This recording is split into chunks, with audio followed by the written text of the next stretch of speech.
today. I had a long spring break, just getting back with Pump, smoking weed in my face every day, traveling through the places. We were in Miami, Arizona, and Mexico. So, none of that would be possible for what I started with in high school. So who did here today consider the military out of high school?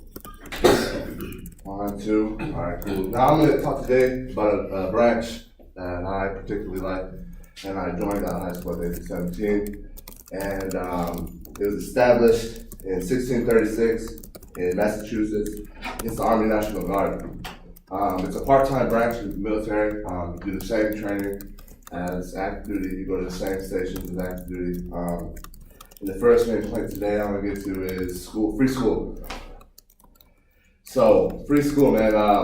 When you join, you go to basic training first. You go to AIT, your job training. Come back home. You automatically qualify for your in-state benefits. So you can go to school for free, basically at any junior college, any two-year college, or like certification school. So basically they'll cover that 100%. You'll get about $300 to $400 depending on your rank monthly if you're a full-time student. So that's just a little extra money in your pocket. They'll cover books, anything you do. So basically it's like a full scholarship if you're like an athlete, or on an education scholarship. So basically, you go to school, and then a year from coming back, the day you come back from AIT, that year starts, and basically your federal money can kick in. So after that year ends, you can go to any school you want. You can go to USC, you can go to Kansas State, KU, free tuition. They'll give you up to like $60,000 a year to go to school. Because they really, really feel like they want people to complete the degrees, get bachelor's degrees, master's degrees. They don't want people just, coming to the military and just getting the training from them and certifications. They want you to go to school and get an education, maybe join the officer corps. My other main point today is certifications and jobs in the military. So, in the military, you can do a lot. Like, who here has family that maybe wants to be nurses, or they want to be a nurse, or maybe a technical engineer? You know what I mean? You can join the military actually, and Army National Guard actually too, and go become a nurse, LPN. And they have a speedy process in San Antonio. You know what I mean? So after basic training, you'll go to San Antonio for about a year and a half. You'll be able to become an LPN when you come home.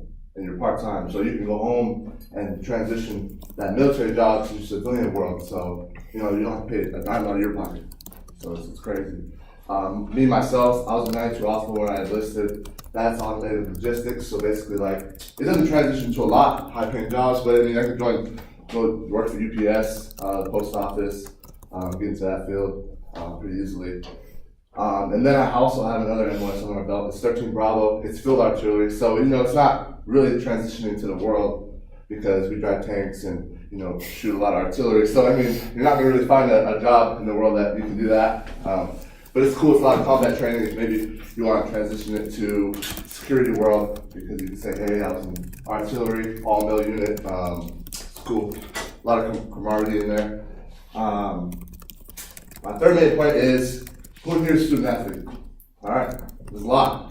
All right, so when I originally joined back in 16, I went to a junior college called Snow in the spring. I was actually playing basketball, a lot skinnier too, different person.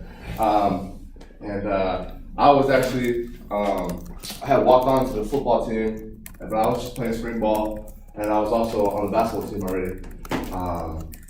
I was a full-time student, it was going crazy, but I was also actually in the Army National Guard at the same time. They were paying for my school. The school didn't have to worry about issuing me a scholarship. They could give it to another kid.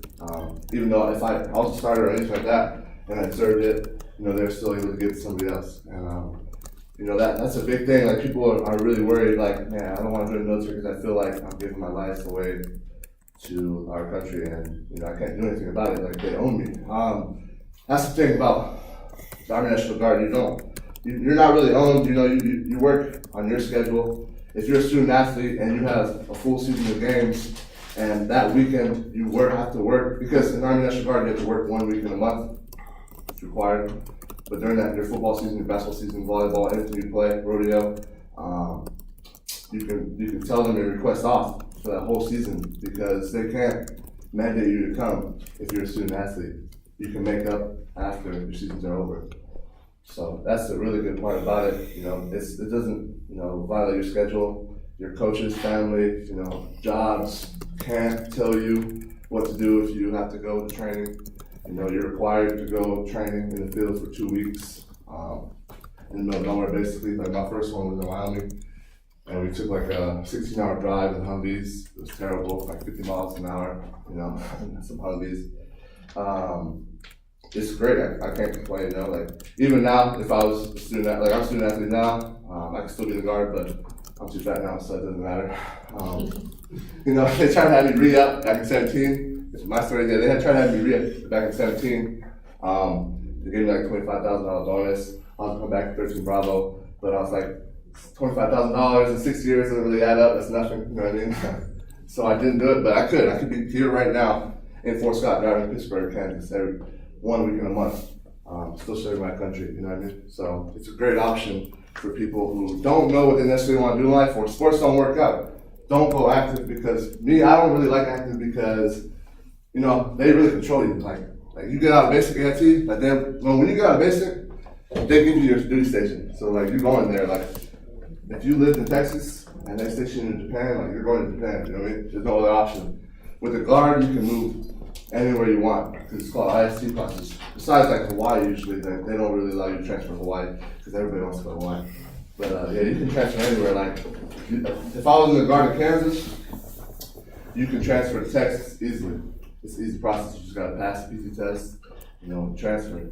And you know, in conclusion, you know, it really helped me, my family, and me to be able to kind of explain to family and friends, like, yeah, who say like, yeah, I'm gonna join the military right out of high school.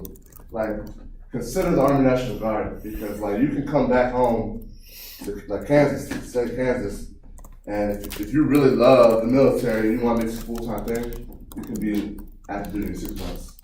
You just gotta sign some paperwork. So I mean, you know, it's a great career, good job, and go Army. So thank you.